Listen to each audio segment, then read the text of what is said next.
So, yeah, then kind of returning to, so all of that was how we're talking about reservoir deformation, but how it contributes to porosity change and therefore permeability change.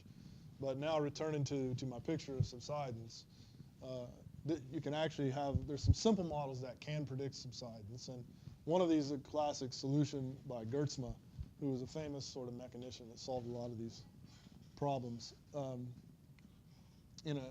When we talk about hydraulic fracturing, I guess within the next week, we'll learn about the KGD model, which is like probably the most famous analytic model for hydraulic fracture prediction.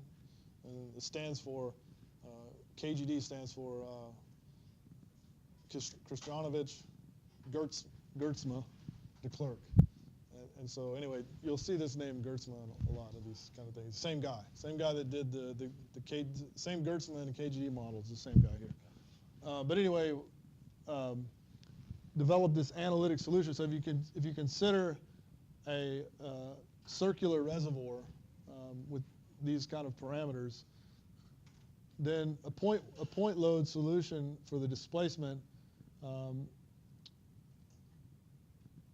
at the origin corresponds to those two equations over there, and then you can actually integrate that over the whole reservoir and come up with and do it in a non-dimensional way. And the reason I'm not showing it is because the equations are kind of long. They involve integrals in the first and second kind and Bessel's functions and other things. And I didn't want to make those slides. It's in the book. The equations are in the book if you want to see them.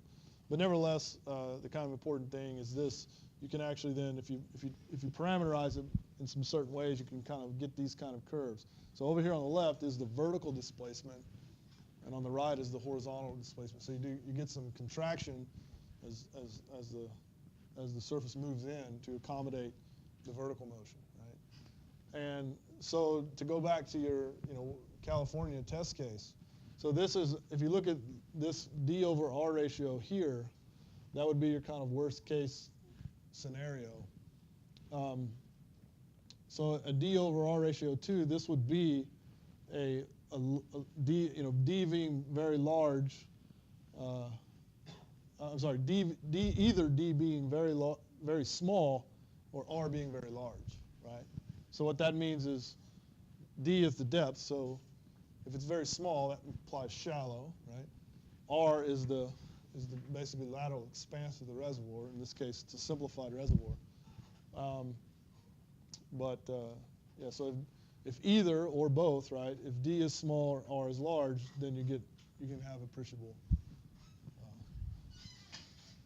subsidence. And so then Zoback talks about this Leeville case study. And so what they did here was actually they took this Geertsma solution and they just used a superposition principle, right? So they basically superimposed lots of these cylinders on the field and used the superposition principle to develop a model to predict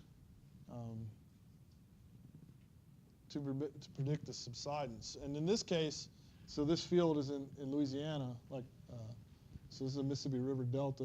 This field here we're talking about is right here. Where's New Orleans? Like right here somewhere? Right here? I guess New Orleans over here. Yeah, right there. It's at the top of this.